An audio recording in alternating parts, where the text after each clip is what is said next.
About 2 years ago, at the same time of year, Turkish-made Bayraktar TB2 drones had a cult-like following.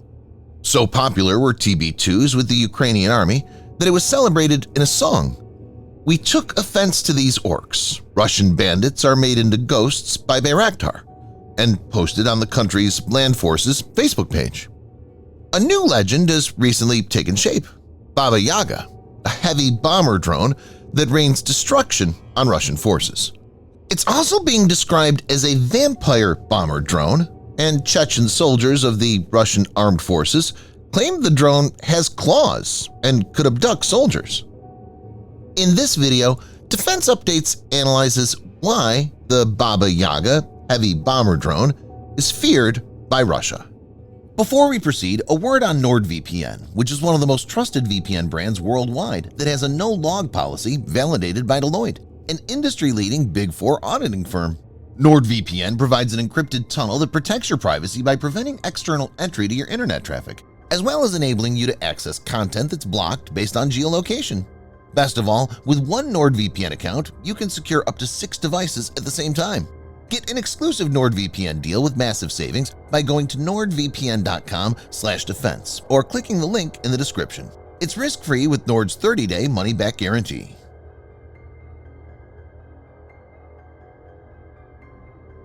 The name Baba Yaga is a nickname given by Russian soldiers and is derived from a witch in Slavic folklore who ate children and flew around at night. Anyone familiar with the John Wick movies will note that he was also referred to as Baba Yaga, and the comparison is apt. The drone is deployed at night, hovering over Russian positions and dropping munitions on tanks and infantry positions from above, even hitting fast-moving vehicles. Baba Yaga is a large hexacopter or 6-rotor drone. It's equipped with an infrared thermal imaging camera and can carry up to a 33-pound or 15-kilogram warhead. It's thought to originate from an agricultural octocopter. Baba Yaga is being used both as a bomber deploying mortar-sized munitions and also as a mother-ship drone equipped with a signal repeater, anti-jamming equipment, batteries, and directional antennas. Its ability to function as a signal repeater extended the battery life and range of secondary drones.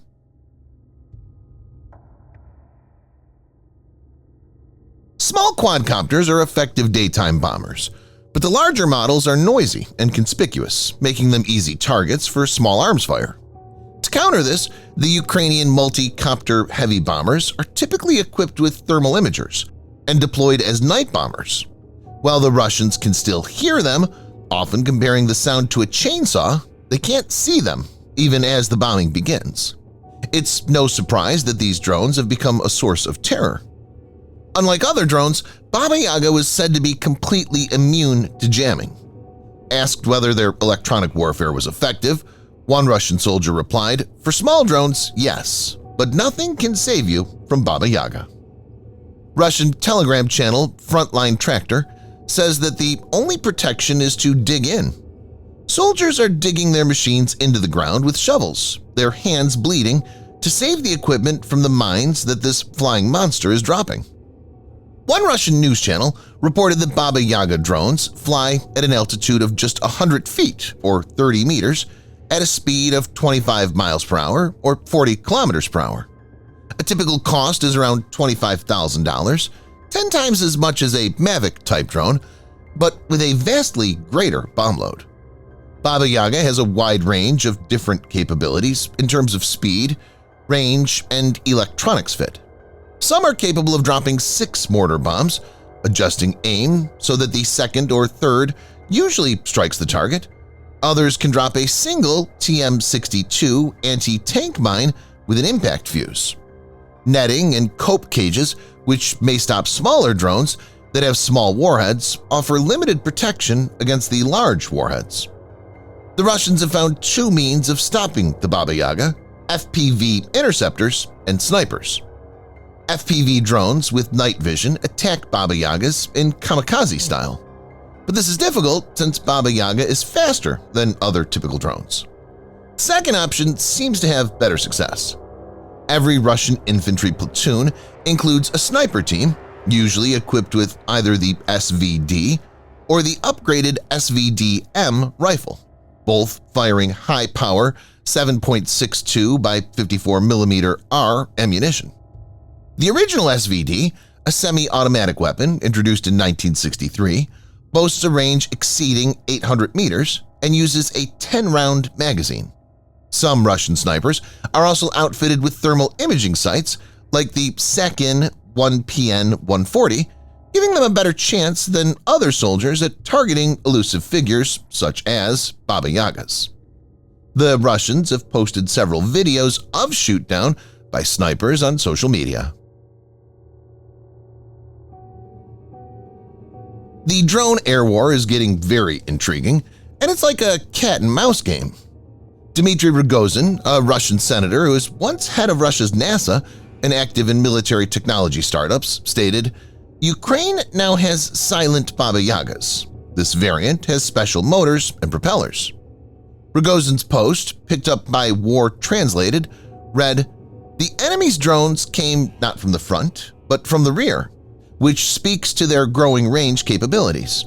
We only detected them with the help of night vision cameras placed around the perimeter of our position. The drones were inaudible, but clearly visible through thermal imaging sites at a distance of several kilometers." Rogozin says the drones were not shot down, claiming, "We study their habits, routes, and tactics. The main thing is not to shoot down the drones, but to kill their operators by figuring out their hiding place." Another way of looking at this is that Russians are unable to shoot down silent Baba Yaga. Rogozin has also stated that the Baba Yagas are escorted by other drones and react to being fired upon. When a Zu-23 anti-aircraft gun began firing on drones a few kilometers away from us, all the Ukrainian drone groups interrupted their flight and immediately moved towards the detected target, methodically destroying it.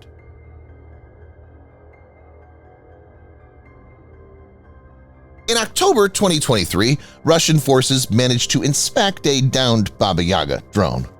A notable feature was a Starlink terminal mounted on top, providing long-range satellite communication. This upward-pointing link is challenging to jam.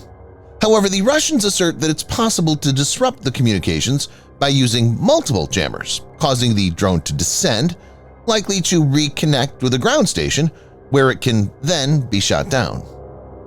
OSINT analyst Daniel R. posted a Twitter thread on the Russian findings, noting that the electronics are completely assembled to a good standard and, significantly, all Ukrainian manufacture rather than being a rebranded Chinese product. One of the Russian analysts remarks, "I've never seen such a complex product among our developers. The proposal to make something entirely our own is constantly met with denial at all levels." 2 years in, Russia has not succeeded in fielding anything equivalent or a foolproof way to counter it. So the legend of Baba Yaga lives on, and Russian forces will need to figure out a way to down them sooner rather than later. Subscribe for more videos like this. Hit the like button if you find the video interesting, and kindly provide your feedback in the comment section. This will help us improve.